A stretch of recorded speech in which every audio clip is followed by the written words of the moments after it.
Welcome back to the Elite Seller Show. We have a special guest here today who took a lot of time out of his day to actually have this discussion with me on PPC. It is the one and only Liran Hirschkorn.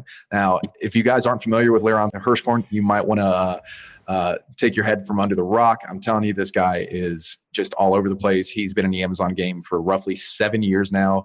He is the PPC expert. If you ever find him on Facebook, you'll see all his posts about PPC, all the success that he's had on Amazon, and all the success he has brought to other Amazon sellers in the industry. And without further ado, we're going to be talking about Amazon advertising in 2021. So I'm going to let Liran Hirschkorn take it off. Awesome. Thank you so much for having me on. And, can only imagine what this conversation is going to be just based off the already few minute discussion that we had prior, and super excited and thankful to be here and to, and to share and to talk about kind of like what's happening currently in the environment with Amazon marketing and kind of a little bit more specifically with Amazon advertising. Awesome, man. So let's kick it off. What's going on with Amazon advertising in 2021? Like, what are the best strategies? What do you recommend? Because obviously you're the deferred de facto PPC expert in most circles. Yep. So I would say, and thank you. I think there's probably a lot of people listening that are experts as well, and that are on top of their game. But I'll share kind of from my perspective what we've been seeing. And in my agency, we also have access to just a lot of data that's sort of aggregated across a lot of accounts. So I have a view directly into accounts, but I also have sort of a little bit of a high level view across many accounts. So one thing we can kind of start off with is that Amazon ads cost per click has been rising. And rising pretty dramatically from not just from last year, but even over the last 5-6 months. So we did an analysis and actually made a post about this May 26th. But we did an analysis, and then Marketplace Pulse also wrote an article just within the last week or so. And basically, the analysis was that cost per click is kind of gone up about 30% across the board on our clients from January to May. So in January, average cost per click across all of our clients, which is kind of like around 50 million plus in revenue a month that our clients sell, was about 78 cents on average. Obviously, some categories it's significantly higher, but 78 cents on average. And in May, it was like about $1.10 on average, which means there's just Amazon advertising is just getting more competitive. We've also seen this kind of rise, and we've seen this rise in basically every single ad type. So from sponsored products, sponsored brands, some months has been the same or even higher than sponsored products. Sponsored brand video specifically actually has been kind of higher even than sponsored product. And the lowest sort of cost per click sort of category of ad type is sponsored display, which still can't get you a ton of visibility, but it's something everybody should be exploring and kind of testing more with if you haven't. So the part of just understanding is the landscape is that if you have seen an increase in your ACoS sometime from the beginning of the year to now, you're not the only one. And it's something we've kind of seen across the board. In January, our average client ACoS was about 21%. And in May, it was 30%. So again, an overall just sort of increase in ACoS. So the question is, one, what do you do about it? How do you combat it? What should you be doing? So the first thing I would say is that this should force you to even be paying more and more attention to your ads and to the optimization of your ads. Because if you're not paying attention, this is going to negatively affect you more. Or if you're not really optimizing bids or increasing them with the rise, you're going to just lose visibility, lose impressions. So I think you need to pay a lot more attention to what's going on, as well as making sure that you're maximizing every single ad type that exists out there in that's available to you, so that you can shift budgets from where you are getting the best cost per click, from where you are getting the best ACoS. If you're running, sponsored brand headline, sponsored brand video, sponsored display, sponsored product, within sponsored product, auto, manual, ASIN targeting, like all the things that are available to you, it also allows you to kind of shift your budgets to where you are getting the best performance. If you're not running them, there's still sellers I speak to every single day that have not run sponsor brand video for, every single product. And I want to talk more sort of beyond that, but one, you should be doing that. Two, you may have seen sort of a decline even in sales since about March. I believe there's a bunch of reasons why that's happening. April and May, I believe, have been kind of like not as good for a lot of sellers. And I think there's a variety of reasons why that's happening. I think the country has opened up more, and people are expecting to see kind of the same COVID bump continue, but it's not going to continue, forever. In a sense, COVID brought more people into e-commerce and more people into Amazon. And I think Amazon last year has gotten 50 million new Prime members. So the pool is getting bigger, the pie is getting bigger, but also now there's, I think, somewhat a decline with people sort of, leaving the house more. So they're not just home as much more to kind of shop, and also shopping more in retail than they were, previously. So that's another sort of element that's been happening over the last couple of months. So what should you be doing? So one, some strategies around like just campaign structure and how you should be, positioning things. So one thing I see a lot is that people don't have the right campaign structure and segmentation of keywords and campaigns. So what does that mean? Well, we see, campaigns where people have, 300, 400, 500 keywords in one campaign. It's generally not the right approach. We see campaigns where people have mixed match types in the same campaign or in the same ad group. Generally not the right approach. We audited a lot of accounts, and we're seeing, people getting impressions on the keywords with the most search volume, but long tail keywords or keywords that haven't gotten impressions, not really maximizing the visibility. And actually, if you focused more on long tail keywords, those are the keywords that are going to cost less on a cost per click basis than the keywords that have the highest search volume that everybody is targeting. So this should be forcing you to look more deeply at your advertising campaigns and how to maximize impressions and visibility across the board. So some things I'd recommend generally is, one product could probably use, 20, 25 different campaigns for that particular product. You shouldn't have 2 or 3 campaigns on a product. You should have, so kind of thinking about how we structure things. We'll generally structure, an auto, a manual keyword, and a manual ASIN targeting campaign to start. Within the manual keyword campaign, we will generally segment out ad groups based on broad, phrase, and exact. However, we would also separate out the keywords that have the highest search volume into their own either single keyword campaigns or 3 or 4 keywords in one campaign, because the keywords that have the highest search volume are going to take up a lot of your budget if they're grouped in with all the other keywords. And then most of the budget's just going to go to those high search volume keywords, which are also the most expensive keywords. Right. It's highly sought after keywords. So it just makes sense that it's going to eat up a good portion of your budget. Yes. Yep. Exactly. So what's gonna happen is it's not going to allow the other keywords to get budget. Now, some might say, well, what if you have a much higher budget?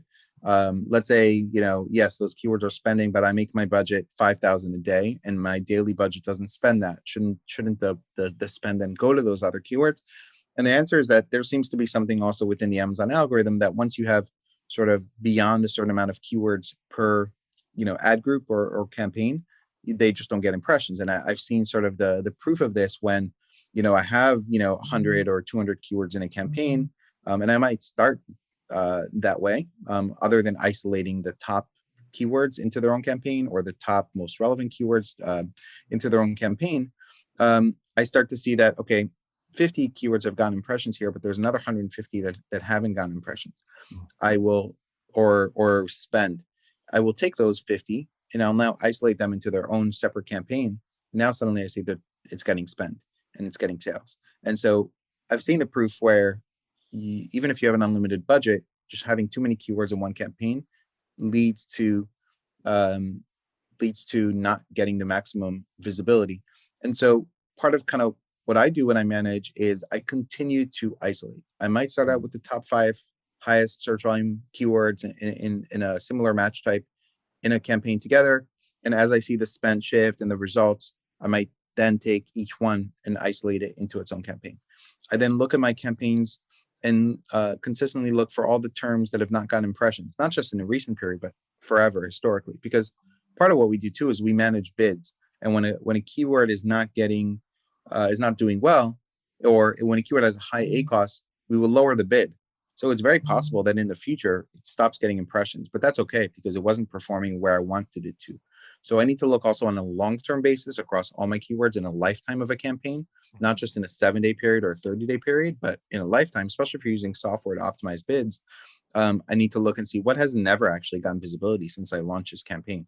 And then those keywords, I will move out to another campaign. In that other campaign, I now let that run for a month, and I will look at that campaign and see, okay, some have gotten impressions here, but some still have not. Let me take that group now and isolate it into its own campaign. And I continue to get more granular and granular. And I want to do that with ASINs. I want to do that in my sponsored product manual campaign, in product targeting campaigns. And then I want to do this on the sponsored brand side. So if I have one sponsored brand video for a product, Amazon actually on the sponsored brand side allows you to hit the copy button and just copy everything you have already in that campaign. And so if I have a keyword there that has very high search volume and is performing really well, well, maybe I want to move all the other keywords in that campaign out and just let that one run and take budget and move those into separate campaign. Or maybe I want to look at the keywords that have not gotten impressions and I want to isolate them. Same thing with sponsored display. I have a group of 300 targets that I put in. I want to start isolating things that have not gotten impressions, things that are at the highest sort of volume ASIN targets that I have there, and really make an intense focus on that, as well as I would say bid management, optimizing bids up and down, either manually, bulk sheets, manually, or with software, as well as harvesting keywords and search terms and adding those back into your campaigns once you see conversions from auto and from broad and phrase match. And we negate in the auto once we add that keyword to the manual because we want to shift kind of spend from auto to manual. I made a post this week. I was auditing an account that had 300,000 a month in spend, and I saw that post. Yeah, and had over 100% ACOS, and they were using a software tool. I don't want to say the name, although some people guessed it in the comments. But their top 3 campaigns that spent like I don't know $60,000-$70,000 in the last 30 days were all auto campaigns, and I said to them, this doesn't make any sense. You know, Yeah. you have very little control. And so negating and moving from auto to manual. And they told me that their agency kind of said, we do this so we can harvest new search terms and ASINs. But if you start out with great keyword research, right? If you're looking at the top 10 competitors and some of the things that Elite Seller, the tool allows you to do, right? Look at the top 10 competitors, sort them by this relevancy and search volume. We do top 20, just throwing it out there. Yeah, even top 20 in relevancy and search volume. But we don't need to talk about we're not going to do shameless plugs about the software. No. But I mean, that's kind of what you want to do, right? Yeah, definitely. More the better. Take up to the top 20 and then sort them by relevancy and search volume. And you're starting off your manual campaigns that should already limit, and you negate that in the beginning from the auto, it should already limit the amount of spend your auto gets. And then your auto really is using to discover things that can work that you didn't find, or ASINs that you didn't find. But if you didn't start out with that research and you just letting money spend in auto and you're not negating and shifting, then you're not maximizing the opportunity. Again, we consistently see an account. I looked at an account for a company that spends $600,000 a month on ads, and most of the spend was going to one term that had a ton of search volume. In their supplement company. It's like, think about if you're selling vitamin D. Mm-hmm. And they were spending all their money on vitamin D and getting sales, but like their limit, basically their budgets was just like, and the campaign structure was that like 90% of their budget went to like vitamin D versus all the other types of, keywords related to vitamin D that they have in the campaign, but they're just not getting spent. Right. And as a result, their cost per click is higher. Their ranking gets affected. They're not. So, I think this rise in cost per click and increase in ACOS and tacos, for sellers should force you to put a hyper focus on your advertising, as well as expansion into all the ad types that are kind of like available to you. So to piggyback off of that, you mentioned that there's an increase of sellers that are coming into the marketplace, but also naturally, since the world is opening back up, economies are opening back up, people are actually going back to the stores. That there's actually going to be a pretty significant decline with the amount of sales that most people would actually see on Amazon. So I beg to ask you, like, what do you see is being the major contributor to the cost of Yeah. rising cost per click over time? Is it something on Amazon? Is it did they switch up their advertising platform in a way that nobody got news about it? Is it just a tweak? Is it a bug? I think it's a combination of factors. And I wouldn't necessarily say that you're going to see a serious decline, but again, from last year where people were locked up in their house and couldn't go anywhere, Yeah. and we see the numbers for fitness and supplements and stuff that were done in April and May last year. They're significantly higher than they were this year, and now people are starting to go out more and travel and certain products will see an uptick, right? Travel products saw a huge like death, right? Like if you were selling, I know a seller that was selling like lanyards that people wear for like to hold their cruise card key, right? I mean, that business was decimated, but should start coming back right now. So in some areas you'll see growth, but for the most part, and at the same time, again, a lot of new shoppers came to Amazon as a result, and that will stick. So I don't think you're going to see this like massive decline, but that's part of the reason why I've seen a lot of sellers have less sales in April and May than they did in like January, February, March. Now, why the rising cost per click? Variety of reasons. Think about brands. Let's talk about like Revlon, okay, as a company, huge brand. Majority of their sales was through brick and mortar, prior to COVID, right, and probably still today. They were spending probably a ton of money on end caps and a whole bunch of stuff in retail. Well, retail kind of took a major hit. Where are they shifting their dollars? They're shifting their dollars to digital, which is going to be, D2C, probably, and like Amazon, right? Marketplaces. So you've seen major players that traditionally have spent much higher percentage of their marketing budgets on, putting up a billboard sign or a TV ad. And now they're shifting more budgets to digital because of this digital change that we've seen accelerate 10 years forward or 5 years forward as a result of COVID. So one, you have a lot of brick and mortar sort of traditional brands that advertise through brick and mortar putting money in digital. Two, I think that sellers in China, people in the U.S. saw an opportunity, or I had a conversation last year with a guy, and he when COVID hit, he was in a car wash business. Okay, he ran car washes. Okay, well, that's going to take a hit. Like I'm not driving around as much in the summer. My car's not getting hit with I'm not driving around as much in the snow. My car's in the garage, whatever. I don't need to take my car to a car wash, right? He was like, hey, I'm thinking of getting into this Amazon thing because like this business is going to get hit, and I kind of see this change, right? So, and I think sellers in China and like people just see an opportunity to get into Amazon because of it. So more sellers into Amazon, more big brands spending more money on advertising digitally, which includes Amazon, and as well as certain ad types getting easier to run. Meaning, brand registry, for example, is as easy as it's ever been to get, right? So in the past, you had to actually have a trademark that was live before you got brand registry. It was like a 9-10 month process. Now, and then there was the IP accelerator, which made it a little bit easier. You had to go through that program. Now you don't even need to go through that program. You could just put in a pending USPTO number in the US. And even if you just applied for your trademark and it's not live and you just applied, you can get brand registry, which means you now have access to sponsor brand video, to sponsor brand headline, to sponsor display ads.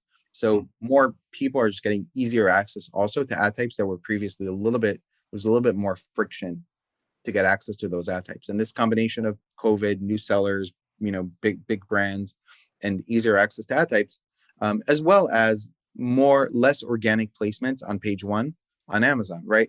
So think about all the things that exist today on page one that didn't exist 2 or 3 years ago. Even video ads, they take up a video on desktop takes up 4 placements of whether it would be organic or sponsored product ads, but it takes up the spot of 4 listings for a video ad on desktop.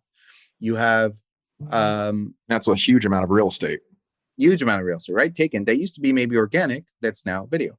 You have today things like editorial recommendations on the, right? Again, that's not an ad, but it's taking up the space of organic. Yeah, it's fighting for that top spot on page one, because even when you do a search on Amazon, obviously you're seeing your sponsored, you're seeing your editorial recommendations, and it's just pushing Correct. down the organic listings. And then you start getting into what would naturally appear on Amazon.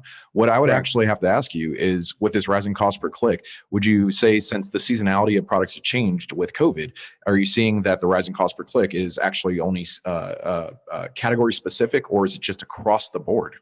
I believe it's across the board. And yeah, obviously some categories probably different than others. One of the things we want to start doing now is actually breaking down that data by category so we can see. But I believe it's across the board. It's something we've kind of seen generally, and probably in some categories more, and in some categories less. In terms of like the percentage increase, but it's pretty much across the board. So what will have to happen as a result? Well, maybe prices will need to go up on Amazon as a result, at some point. It's tough because it's a marketplace and you have, everybody competing each other on price, and you can't sort of collectively say, okay, let's raise the price. But I think, this year we've seen a lot of supply chain issues, obviously increased cost of shipping, increased cost of advertising. At some point, sellers will really need to raise their prices, in order to account for everything that's happened in terms of these increases. So that may be a thing that that just happens naturally. We've already seen actually in last month's consumer price index or whatever, like inflation was like 5%, significantly higher. So we are actually seeing increase in just consumer goods prices in general, sort of in the U.S. economy. But that may be a thing that will have to happen in order for sellers to have the margins sort of back that they had. But again, I feel like, for the most part, in a lot of a lot of brands also have room for improvement. And that means, if you take what you have and you optimize it better, and that not just the PPC side too, right? That's your listings, your conversion rate. If your conversion rate goes from 15% to 20% on the same traffic, that's a huge win, right? So you really need to be focused on, obviously trying to optimize every part of your business, because things are getting more competitive. The other thing I would add to maybe part of this equation is the rise of aggregators. Okay. So who can afford to spend more money on a product launch? You or Thrashio? Giant company, obviously.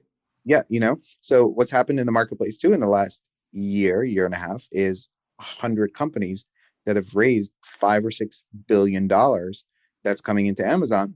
And they are, I think a lot of them and because of their investors and I've had conversations with them about this, they are very focused on profits, and they have to show profits in order to, for their investors. However, yes, they can launch a product and say, okay, our strategy with this is just, we're going to sort of lose money on advertising for 6 to 12 months in order to generate the reviews we need and the traction. And yes, a smaller seller is going to have a more difficult time competing with that. And so they're going to be willing to, again, spend more money on advertising, get more visibility, knowing that there's an inflection point that you hit a certain amount of reviews, you become more relevant, and then you could start to have better conversion rates, and your ACoS is going to go down as a result of those better conversion rates. So that is also another factor, in the marketplace. On the one hand, you have aggregators that have opened up opportunities for sort of like easier ability for sellers to exit, and also have many competitors competing for their business and driving up the cost of acquisitions. I think that's a benefit to sellers. On the other hand, the competition has gotten better. So you need to kind of step up, your game on what you're doing on Amazon, because your competitors have gotten more savvy. And you think about today too, right? From when you and I first started in this industry, talking about 2014, 2015, right? Like going back, we didn't have as much data as we had. We didn't have a lead seller. We didn't have tools, right? Yeah, we didn't have the tools that gave us such great data. We didn't have brand analytics, right? We didn't have, thinking about another thing, talking about this, what's new this year. There's a search term impression report that's now available. Sponsor product, sponsor brand search term impression. Everybody should be downloading this report, because what this report shows you, and it's in your advertising report, is it actually Amazon wants you to fight, right, with other brands. What this report shows you is keyword search terms that you're showing up for, that you're getting impressions for, and how you rank from an impression standpoint compared to other brands. So you can look at a term, let's say sell barbecue gloves. You can see, barbecue gloves, I'm the number 4 brand that gets the fourth most impressions among my competitors for this brand. Okay, well, if my ACOS or if my results are pretty decent there, it shows me I have more room to kind of increase impressions for that term, right? And again, it's really showing you kind of where you rank. So we have also so much more data available to us that it allows us to, just make more decisions and use that data and kind of um, um, use it in our marketing strategy that we also didn't have as much of it, even 3 or 4 years ago, right? Like I think all the software companies in the space, right, have gotten more sophisticated, have added more data, have gotten better, and yeah, there's just kind of more things that are available. When I started selling on Amazon, like people didn't talk about exits, Yeah. right? It wasn't like It's a very hot topic in the last couple of years. it wasn't like a thing, right? So so I think there's like all these kind of forces, out there that are really driving this. But I think if you become really good at the conversion side and the advertising side, it's a major advantage now because it's so much more critical to the success of your business is how well you are, how good of a job you do at managing your advertising, how much you can avoid or how you can sort of decrease your wasted ad spend, how much you can maximize your impressions with the right campaign structure, how you can take advantage of ad types as soon as they come out.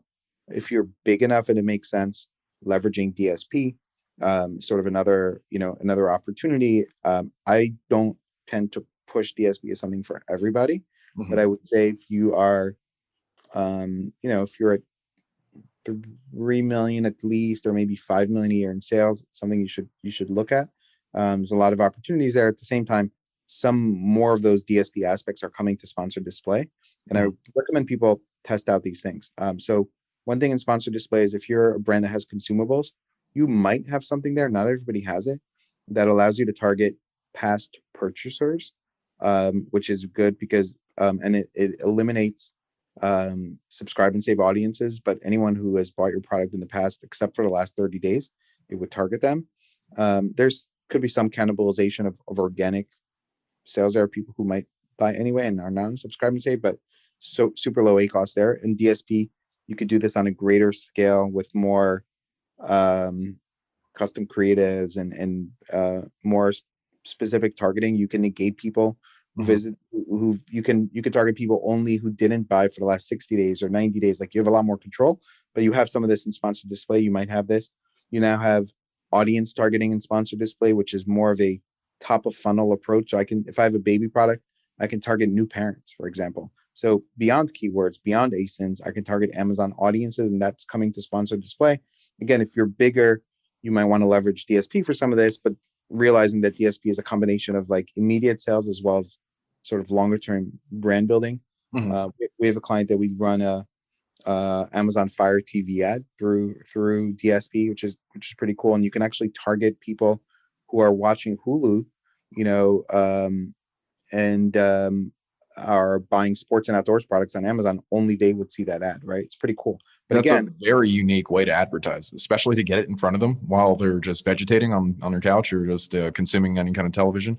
That's really neat. I would actually like to ask you this, since we're over here on the topic of all these different advertising platforms within Amazon, what are the financial barriers to entry that you often see that would be most beneficial for either newbie sellers, advanced seller, intermediate sellers, advanced sellers, and beyond? Like, which category would you say is the best option for them to actually start advertising in and get the best ROI?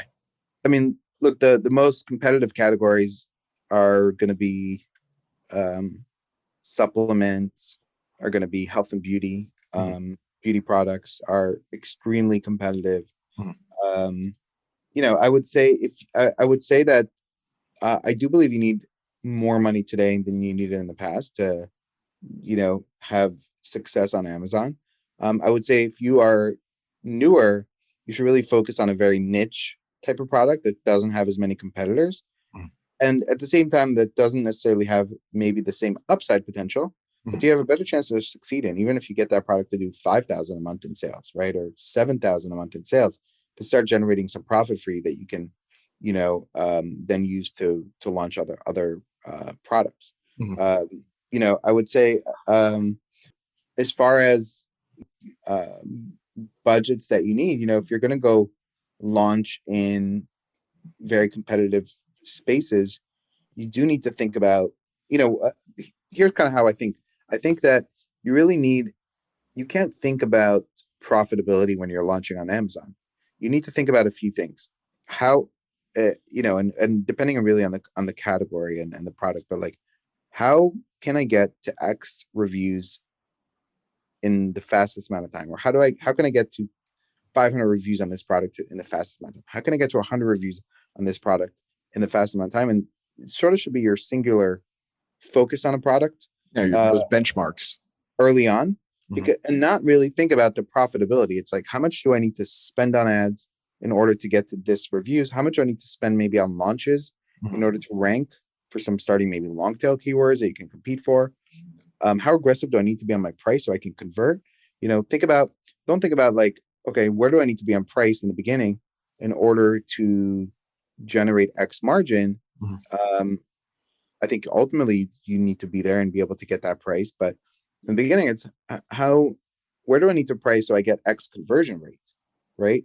So, you know, I need to price, like testing your price, like, if you have a product that's not a high price product, well, where do I need to price it so I have at least a 10, probably better 15 to 20% conversion rate on this product, Mhm. and toggle your price, your initial starting point there, so that you can generate the volume, so that you can get the reviews, right? So that you can leverage things like the inserts and the request review button automation, Mhm. and have more sales coming from your advertising, so that you can build up the reviews, so that you can become more relevant and, you know, be able to become profitable on a product. The more competitive the space you choose, the more competitors there are, probably the higher that review count needs to be, and probably the sort of more money you need to spend to get there. The less competitive, the less competitive you of a market, then maybe less potential, but like less amount of money you need to get there. I recently was actually somebody I knew from before Amazon. I ran an insurance agency, and somebody that I knew from that space reached out to me like a couple months ago and said, "Hey, my insurance business is running pretty much on autopilot. I have about $100,000, and I'm thinking of getting into Amazon. I want to take it seriously. Can you do like a coaching call with me, kind of give me the lay of the land? At least I know you and know you're not trying to like sell me something or whatever. Like, give me the real kind of like lay of the land." And so I was working with him and trying to help him see how I look for product opportunities, etc. And like actually during the call, I found a product that people are generating 10, 20, $30,000 in sales on page one, that had like a lot of people on the first page had like less than 100 and 200 reviews. And it's possible for someone to enter that market and compete. The only thing with that product is the average selling price was like 150 to 250, which means you're going to need some more money for inventory to enter into that market, right? If I'm going to get 1,000 units and it's going to cost me $50, that's 50 grand, right? Or even if I'm going to get 500 units, that's 25,000 just in inventory. I need to have something for my second order, which I'll need to place before I run out of stock on my first order. I need advertising. I need to set up my listings properly, etc. But like, I think there still exist great opportunities if you're, diligent in terms of like, looking for products, or you would just recognize that you need to spend a certain amount of money to generate um, sales. And the name of the game on Amazon is really having enough reviews to become relevant, unless you're doing something that's totally, inventive and very different from, other products that are on the market. But obviously you should be thinking about how you can also differentiate, because then you're being less compared to on just a review or apples to apples basis, right? Right. You're Where not another Me Too product, right? That just, came off fresh off the boat with just a slight palette swap and a name change from the same company, and just taking up space correct, correct. taking up real estate on page one.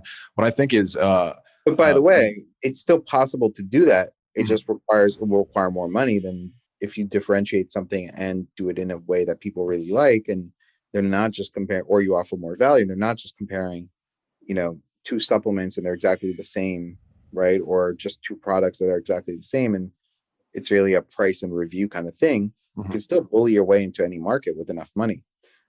But if you differentiate and you offer more sort of value, and you're reading all the reviews people are writing, and Mhm. seeing what people like, people don't like, and putting thought into the product that you create, then yeah, it'll also be easier to come in and compete. But you're still going to have enough social proof for people to consider you in the first place. And so to me, that's something that where you should be really focused on early on, with a product.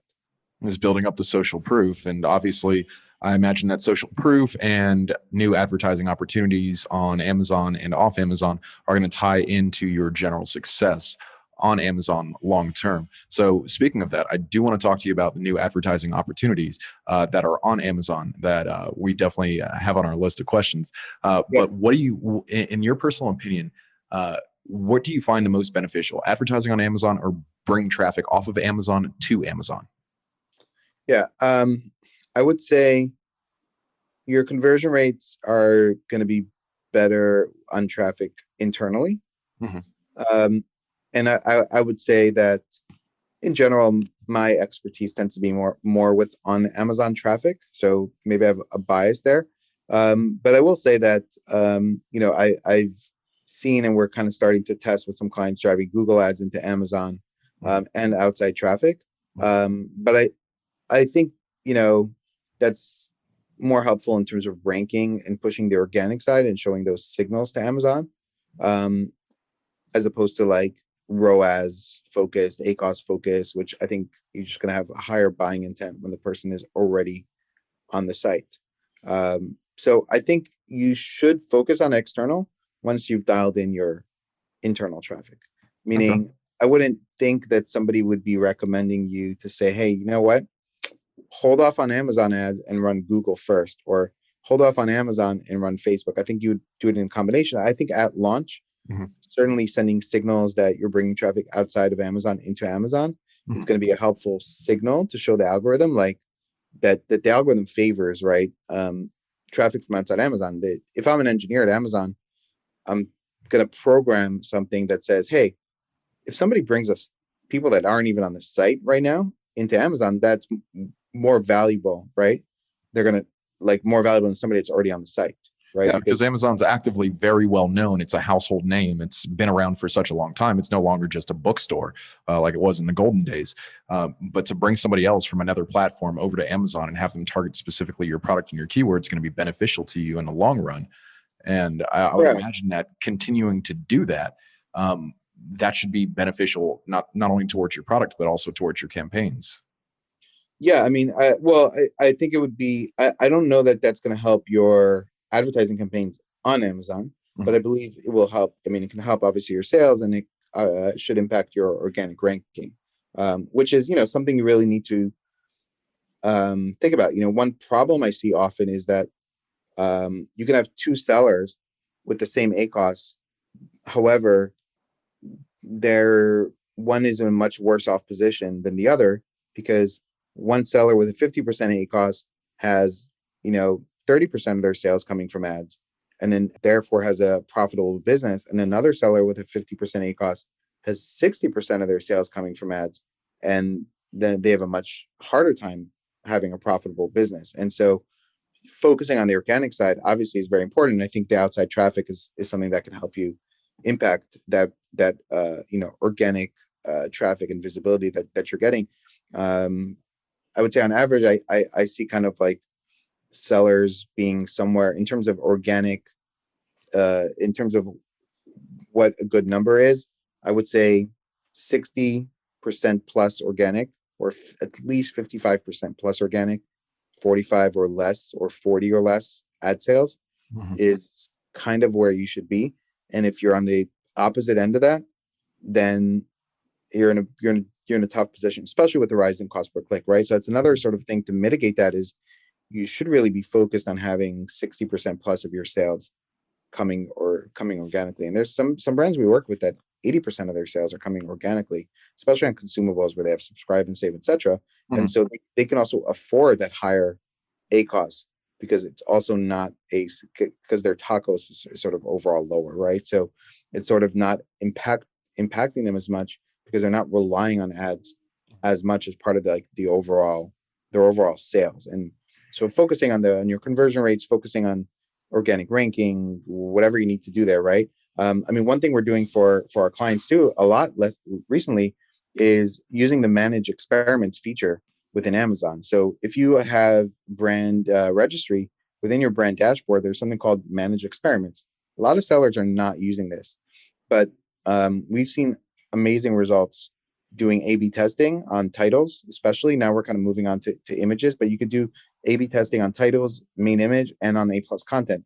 The big benefit of doing this on Amazon versus sort of doing it yourself, meaning, of course, I could change my title, I can run that for 2 weeks, then I can compare my results to the previous title and see where I got more sessions and conversions as a result.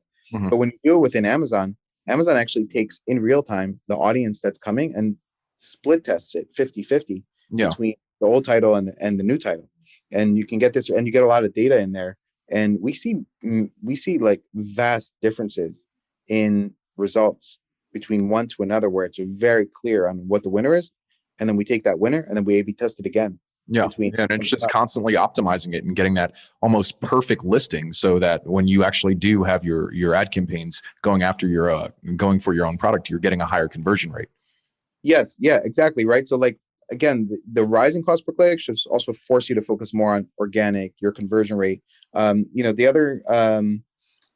other thing that you should be doing too is sort of like iterating on your listing, right? So the things, when we see a comment or negative reviews about some kind of issue or something with a product, we might, okay, so I had an example. We had a client that had like a magnetic wallet to Mhm. the back of the iPhone. And some people mentioned the magnet's not strong enough, right? In the negative reviews. Well, they went to their manufacturer, they made the magnet stronger.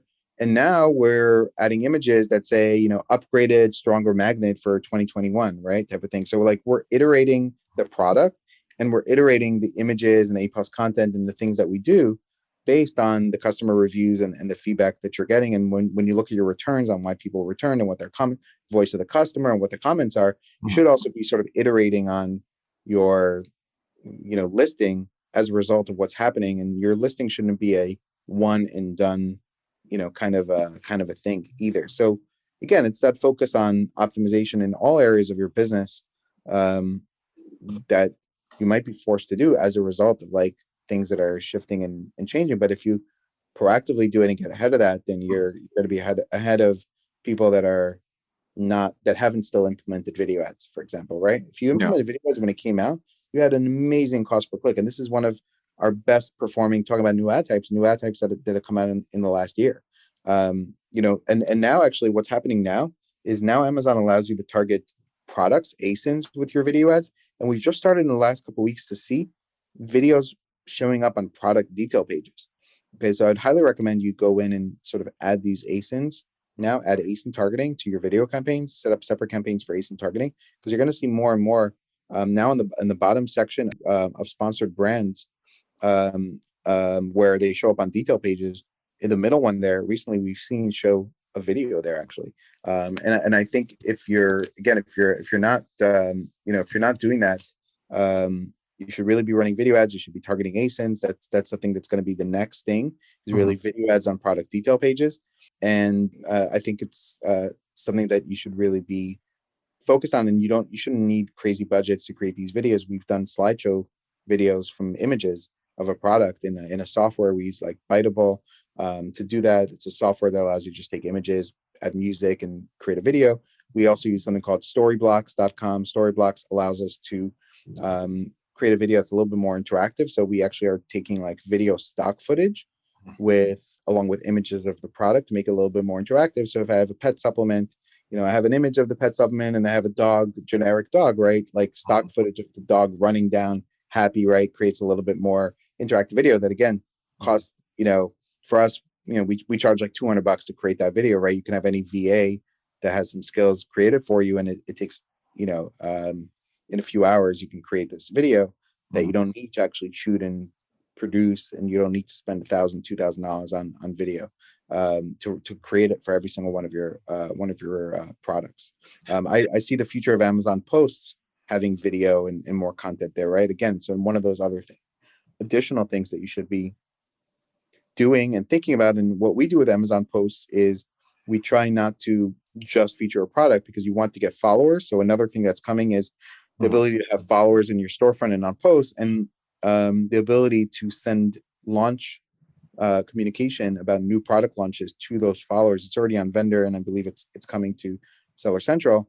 It's Uh, almost like Amazon's turning into just this monolith of a platform that's semi-social media they want to. platform with a giant search algorithm and products that are just constantly being advertised. I would honestly think that with all these new features that Amazon is rolling out, that's what's actually contributing a major factor to the rising cost per click, because they're giving you all these different options and ways to engage with your audience and capture them and get them back in for the sale. They have to make up for it somewhere. So they have to increase the bottom line across the board.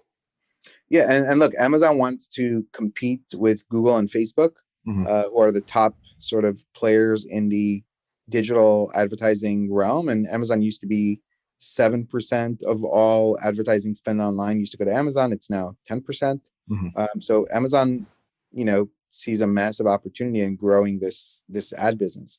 Um, you Also, they know, have to make up for the fact that they just bought MGM. yeah, and look, MGM is like an advertised play in a Mhm. sense, right? I mean, one, yeah, it's potentially getting more prime customers, but you'll be able to now run ads on that platform that's going to be on Prime TV or etc. So again, yes, the Twitch is also, you can, with DSP, I can run ads specifically on Twitch, specifically on IMDb. These are Amazon owned and operated sites where they get to fully keep all the ad revenues that are run there, as opposed to when I run DSP and I'm on third party sites as well, where they have to sort of share the cost per impression with other networks, other ad networks. So um, yeah, I don't think sort of um, the growth of uh, increase of Amazon advertising is not slowing down. But I think more placements might open up. So for example, when Amazon opens up a lot more placements on detail pages for video, you might see stabilization or decline in cost per click because there's just going to be more inventory available, right? Mhm. More supply to kind of meet the demand is sort of what we've historically seen is Amazon, cost per click goes up, then Amazon over time will introduce some kind of new ad type, which helps lower overall cost per click because there's new kind of inventory available. So I see the same kind of thing maybe happening with video ads, but video ads have been very successful. And again, you should jump on it if you haven't, and think about targeting detail pages, because I think you're going to see more video ads showing up on detail pages, sending traffic to your storefront, optimizing your storefront in order to cross sell more, and sponsored brand ads just convert better to storefront. If you have a proper storefront, then product landing pages, really focusing on all these areas to deal with the rising cost per click and increase your conversions will allow you to get some stabilization in terms of sort of the rise of cost per click. So, Liran, I'd like to ask you this, man. If you were sitting in a boardroom with all the Amazon executives talking about the rising cost per click and PPC ad spend and all that, what would you suggest to them that they change that makes it actually beneficial, not only for the sellers, but also for the buyers? Yeah, I mean, look, there's benefit for sellers um, with advertising too, because when I launch a new product and I can't get on page one organically, I can still show up there with an ad and I can get visibility. And so, you know, you can look at pay per click as a necessary evil. You can also look at it as a benefit.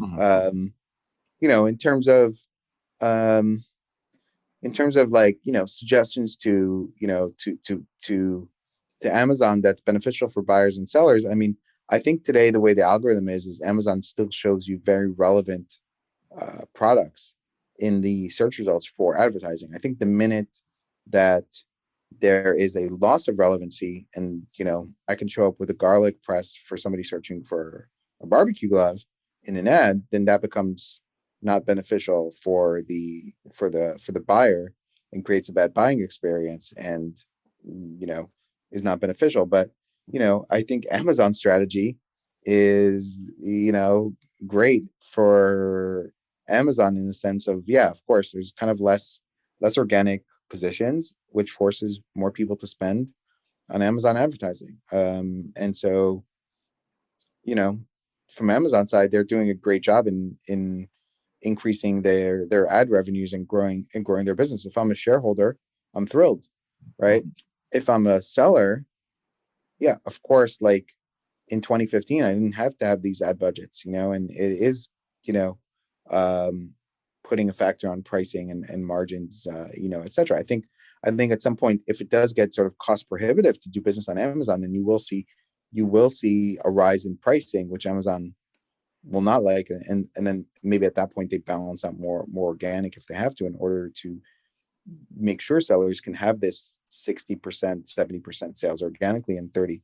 If ultimately you have to have 90% of your sales come from ads, it will impact pricing and will negatively impact the end customer. So that's something I think Amazon has to, kind of think about, making sure that there's still enough organic visibility in search results, and that, you know, it's not just pay to play, that the best products, the highest converting products, are able to kind of show up for the benefit of the consumer as well. So I think there's a certain balance there. But in my view, Amazon stock, you look at it in the last year, it's up massively. And so I think Amazon kind of knows what it's doing, as far as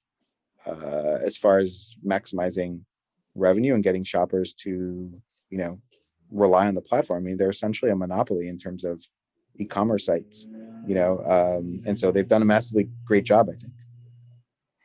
So with that being said, obviously Amazon doing such a massively great job. They have their own unique holiday Prime Day. What would you say are your Prime Day PPC strats, Amazon advertising strats moving forward in 2021 and beyond? Yeah, I mean, so I don't know when this is going to be out, and maybe after Prime Day.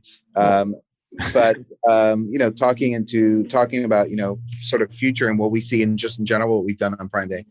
So when I put out a post last week that showed our conversion rates across our clients for last year Prime Day, which was in October, a little bit different timing wise than this year, but conversion rates were down.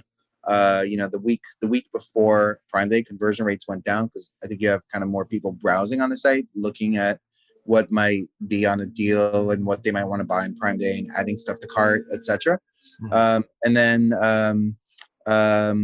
the conversion rates massively go up, obviously, on the couple of days of Prime Day. They then drop again a day or two after Prime Day, and then they're back up and stabilize. So I think knowing that, you want to be smart, and how do you sort of work on budgets and your bids. Our general recommendation this year and in the past has been, you don't need to increase bids in order to be visible. Most people will still run out of budgets and have a massive amount of traffic, or they'll need to raise budgets. And I don't think you need to raise bids. I think your conversion rates will be better, and so therefore your ACoS will be better on these days. What we generally recommend sort of is a 50% increase in budget the day before Prime Day.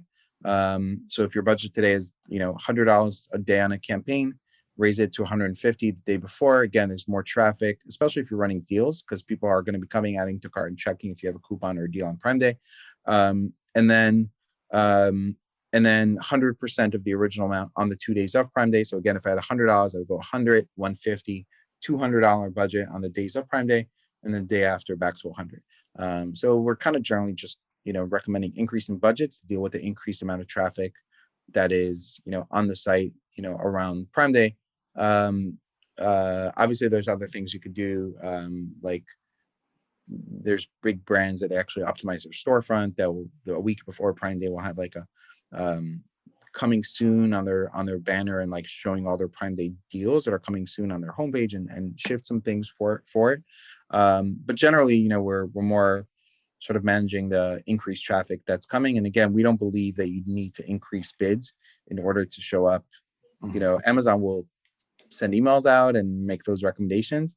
Again, Amazon is driving Amazon revenue, but we don't think that we haven't seen the need to kind of increase bids, and we'll see if that's the case again this year. But I don't think that you have to increase bids, and actually you'll see a better ACoS on the days of Prime Day because of the increased conversion rate. So it's just a great opportunity to um, drive more sales, drive traffic to your storefront, showcase more of your products, utilize inserts to take advantage of the potential email opt-ins that you can get through that time, generate more reviews, and kind of accelerate your business. As a result, this year, from the week leading up to Prime Day is also the week before Father's Day. So I think on certain products that are sort of Father's Day products, you're not going to see that decrease in conversion rates. You'll see people buying them because you have to sort of get those products before Father's Day, which is before Prime Day.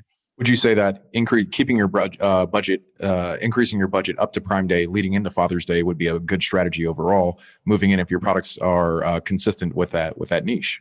Yeah, I mean, if you had Father's Day products, you probably have more traffic this week, and you probably do need to increase your budget earlier than you would if don't have Father's Day products, because yes, there's just more traffic likely.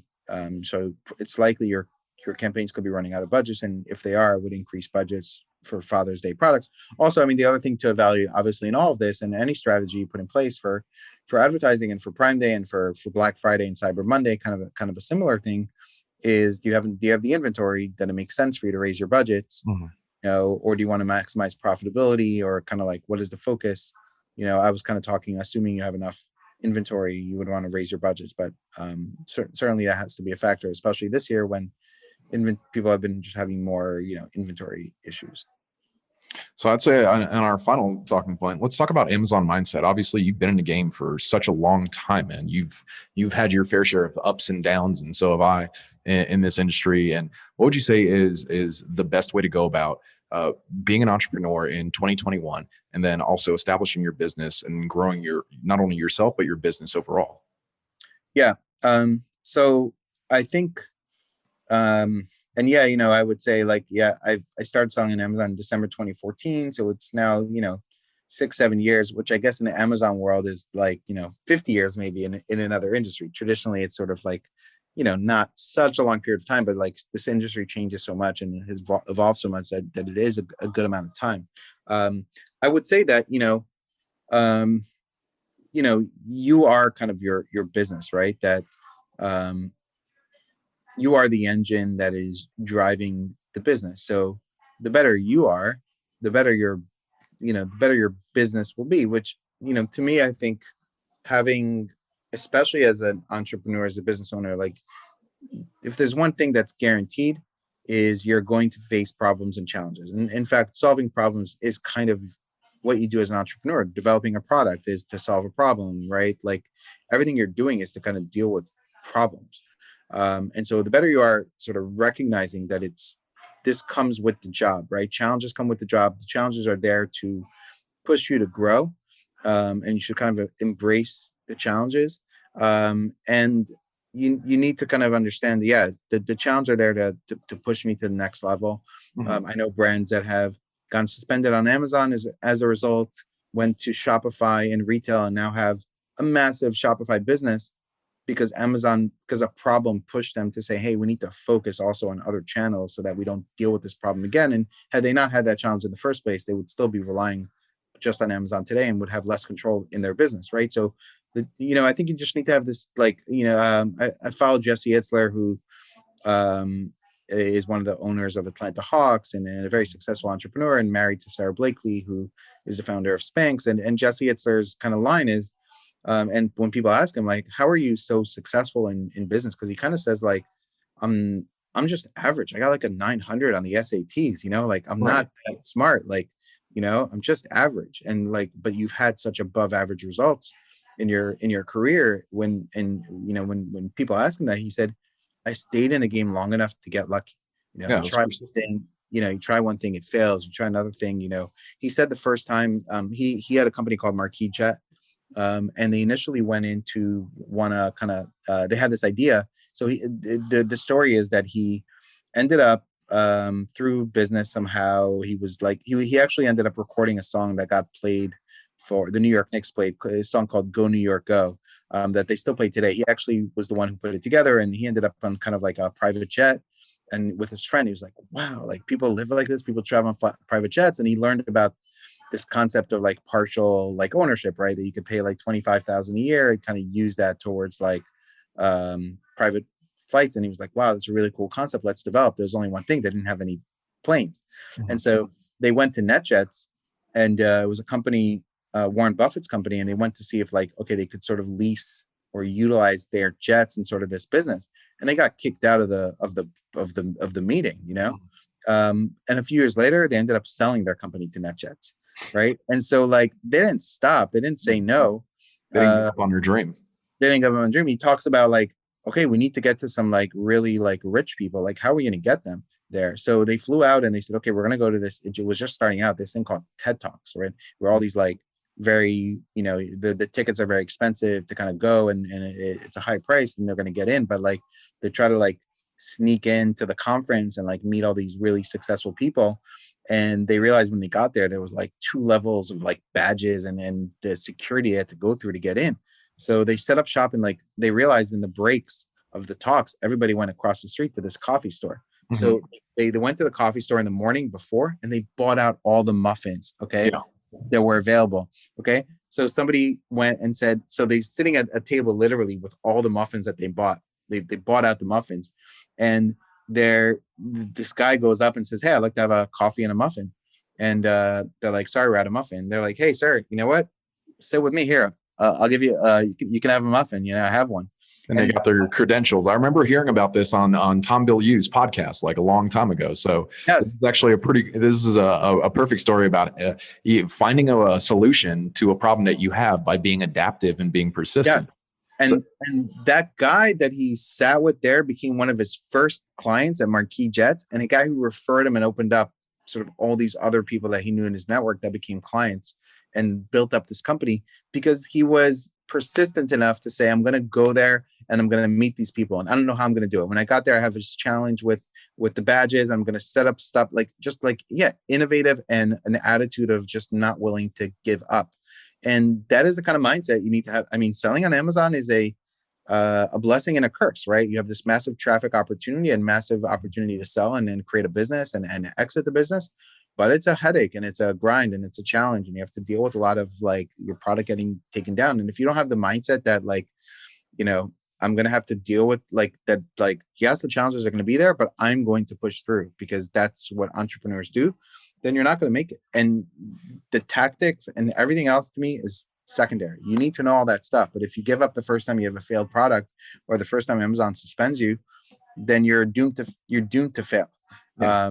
And I think you need to kind of go in with that mindset that, you're going to be successful, and then go in with the certainty that, and even like your mindset around like launching products, right? Mm-hmm. Are you going to order 100 units because you're not sure, or are you going to order 1,000 units and do it the right way, and not go out of stock after you launch, and say, I'm going to have a successful launch, and I'm going to do it the right way, and I'm going to invest. I'm not going to take the attitude that, oh, I'll invest in the great listing after I see the product selling. No, I'm going to invest in grade A+ content and make the listing as good as possible, but because I know it's going to work, versus like people who fail, who often think, let me see if it sells a little bit first, and then I'll make A+ content. Well, you're selling yourself short. Then you're not going to sell well. Yeah, so it's 1 foot in, 1 foot out, instead of just diving into the end of the pool and just going into the deep end. Yeah, you kind of have to go with that certainty in order to have success. And even if you fail, you're going to learn something from it. Mm-hmm. You just got to get back up if you want to, have this. And I would say that it's not for everybody. Mm-hmm. I'm not saying you have to be this way, but I think if you want to have success as an entrepreneur, you need to have that kind of mindset. Yeah. So I'll leave off on this final question, and then we'll just wrap up. Who has been the biggest contributing factor in your career in Amazon? Like you obviously started from your own previous business and then transitioned over to being Amazon. I remember having conversations with you at AMZ Innovate in 2019, and then bumping into you prior, even though you didn't know who I was, but you were already like semi-famous in a private group that doesn't exist anymore, Asia Amazon. And just seeing your contributing success over all these years has been more of a motivation for me to actually keep striving. But who has been the motivation for you that has allowed you to go from where you were then to where you are now, and where you will be in the future? I mean, I wouldn't say that it's that there's been sort of like one person, mm-hmm. Or one thing mm-hmm. that has first of all, I think you need to be self-driven and mm-hmm. self-motivated. There isn't anybody external that's going to help you if you're internally not motivated. Okay. Right? Like you need to be self-driven and self-motivated. Somebody asked Elon Musk, people didn't like this answer, but like, what advice would you give to entrepreneurs that need some motivation, and or like they need some motivation or inspiration? And he said, if you need inspiration, then you shouldn't be an entrepreneur, right? Which is kind of a tough answer, right? But like an honest answer, though. It's an honest answer, and in some ways, yeah, you need to be more self-driven than anybody else who's going to help you.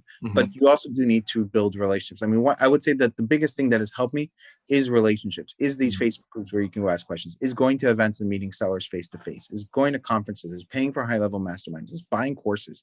Like all of it has been together collectively helpful. Like you can't, I believe that yes, you're going to be much more successful if you are naturally curious, if you're willing to ask questions, if you're willing to, I ask when I went to this like first high level mastermind I went to in 2016. I paid $10,000 to go. I asked the most questions of anyone in the room, but like you wanted to get value out of your money as well.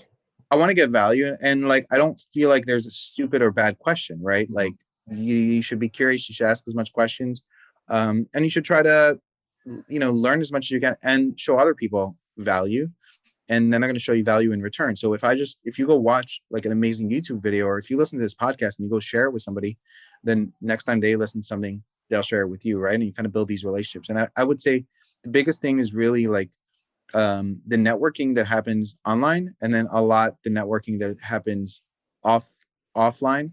That was the biggest sort of catalyst, for me. I would say people like, you were in that course with Andy Slamans. He was one of the first people that I took his course, with him, that was an inspiration. People like Casey Goss, people that put out a lot of great content like Brandon Young, Kevin King, just like learning from people that are genuine, that are not just marketing con artists, in a way. Yeah, we won't name any names. Without naming names, and just like networking and talking to other people and learning. And honestly, I would say along with that is doing. You can't just go to the conferences for 5 years and like wait till you become an expert. You got to learn and do as you go. And sort of taking action along the way is like the best way that you're going to learn. It's that trial by fire approach.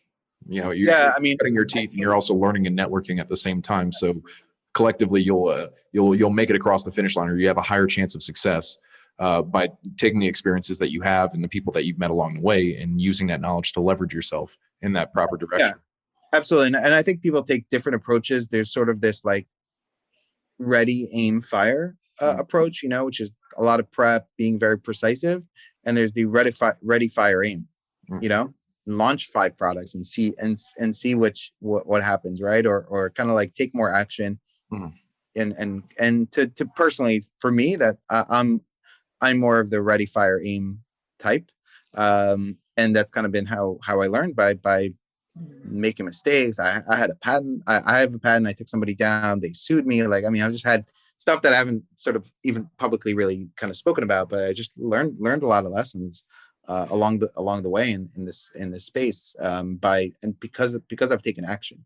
And I think that's taking action, networking, building relationships, like the most important things that have helped me along the way. And nobody's going to help you more than you, right? Yeah.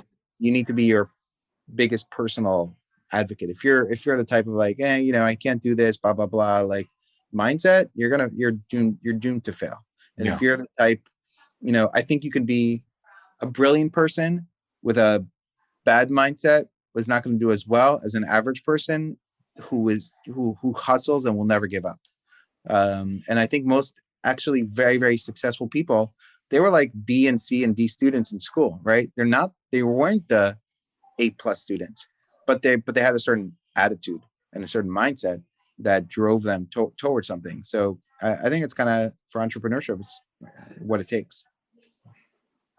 Honestly, Liran, it's a pleasure having you on this podcast, and I know that we wanted to save a little bit of time to talk about Amazon mindset on another call, but we can definitely have that discussion because, guys, if you were listening, if you were a fly on the wall in the conversation that we were having in the previously to this one, it was just all about mindset and all about just having that never give up attitude and just keep pushing forward. So if you ever want to connect yourself with Liran Hirschkorn, you can just type in his name. He's just had a massive interview with Alibaba. He has an amazing Facebook group, Ecom Mindset. You can check out his website, his agency, Incrementum Digital. That's INCREMENTUM Digital.